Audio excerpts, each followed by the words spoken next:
Welcome, my fellow horror enthusiasts, to a place where the lights are always dim and the shadows whisper secrets. Tonight we descend into the chilling depths of abandoned swimming pools, those eerie, echoing spaces where water stands stagnant and silence reigns supreme. We've collected 3 terrifying tales from the darkest corners of the internet. Stories whispered in hushed tones about ghostly figures spotted lurking beneath the surface or gliding along the pool deck. Get ready, because tonight we dive headfirst into the horror. Our first tale takes us to the outskirts of a sleepy town where a lone figure walks the perimeter of a deserted public pool. This is Mike, a young, responsible lifeguard tasked with the nightly duty of ensuring the pool remains undisturbed after hours.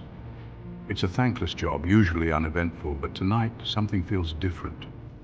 A chill hangs in the air, heavier than usual, and the silence seems to hum with a strange energy.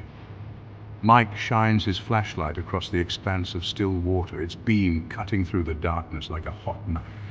The familiar sight of the empty pool greets him, the faint glow of underwater lights reflecting off the tiled bottom. He rounds a corner, his pace steady, his mind already drifting towards the warmth of his car.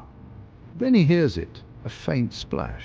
He stops dead in his tracks, his heart pounding in his ears, and whips his head around, aiming the beam of his flashlight in the direction of the sound. There, in the deep end of the pool, he sees it.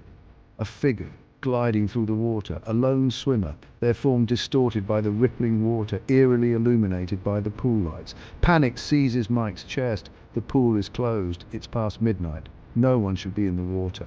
He fumbles for his radio, his hands shaking, his voice catching in his throat as he tries to call for backup. But the radio, usually reliable, crackles with static. He's alone. He shines his light on the figure again, his heart threatening to burst out of his chest. The swimmer is moving with an unnatural grace, their limbs elongated, their heads submerged, sending a trail of shimmering ripples across the surface. Fear claws at Mike's throat, but he forces himself to move, to confront the trespasser. He races towards the pool, his flashlight beam dancing wildly in his trembling hand. As he reaches the edge, he screams, his voice echoing in the stillness of the night. "Get out of the water!" But the figure doesn't react. It continues its silent journey across the pool as if oblivious to his presence. Mike's mind races. He's a strong swimmer, trained for emergencies, but something about this situation, the way the figure moves, the way it ignores him entirely, fills him with an icy dread. Our next story takes us to the heart of suburbia, to a community pool shimmering under the summer sun. But this isn't a story of laughter and sunshine. This is a story about the shadows that linger beneath the surface, about the secrets that lie hidden in the deepest end.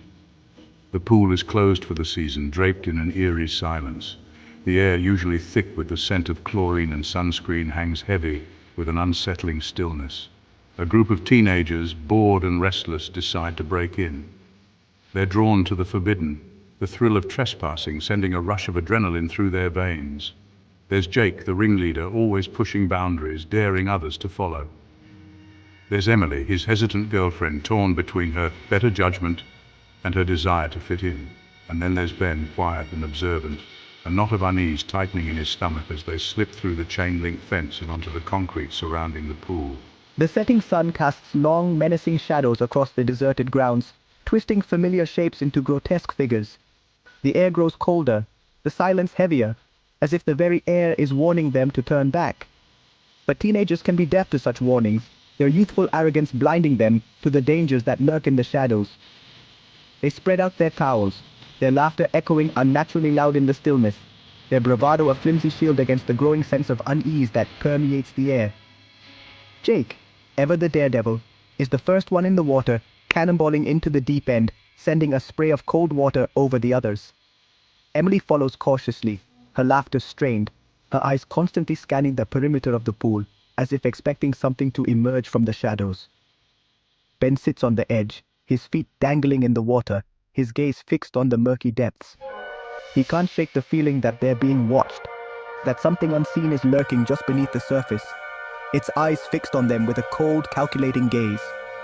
He tries to brush it off, to attribute it to the stories he's heard.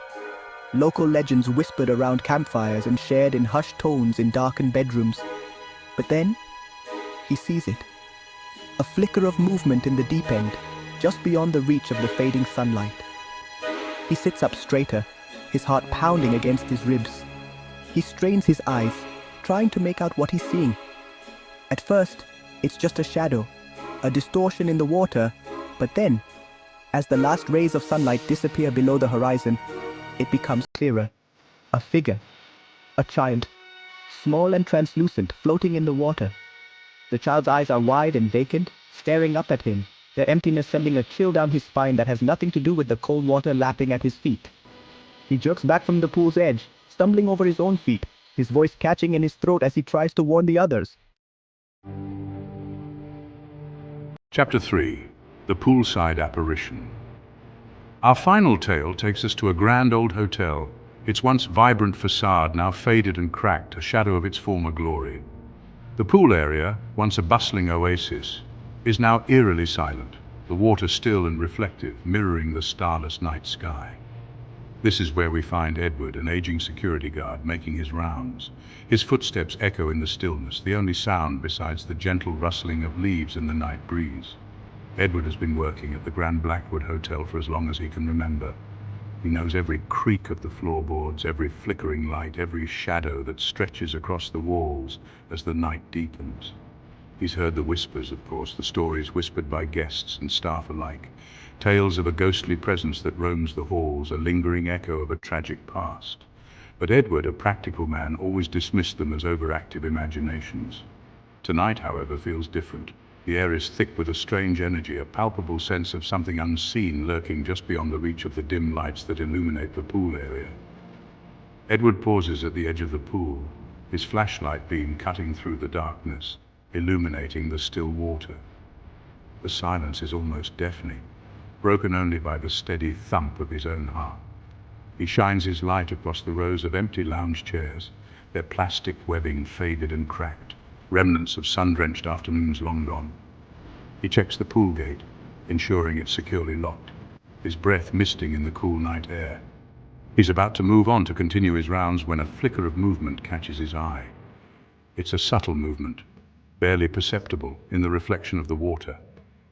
He freezes, his hand tightening around the cold steel of his flashlight. He slowly raises his gaze from the water, his heart pounding in his chest, his eyes scanning the pool deck, searching for the source of the movement. And that's when he sees her.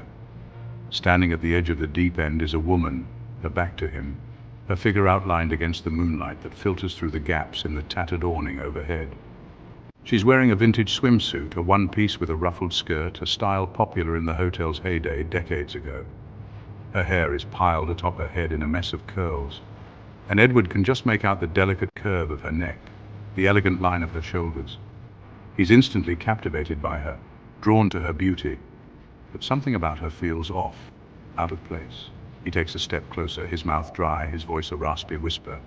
"Excuse me, ma'am," he calls out, his hand trembling slightly as he raises his flashlight, aiming the beam towards her.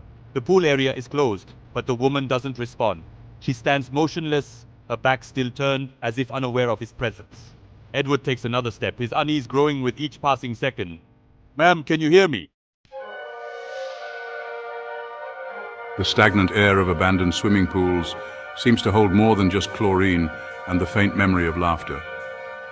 Tonight we've explored the terrifying possibility that these deserted spaces become havens for entities beyond our understanding, their presence marked by ripples in the water, fleeting glimpses of spectral figures and the lingering chill of fear. Thank you for joining us on this eerie journey into the heart of aquatic horror. Don't forget to subscribe and hit that notification bell so you never miss out on our spine-chilling explorations into the unknown. Until next time, sleep tight. And if you find yourself near a deserted pool at night, well, just remember these stories and be careful out there.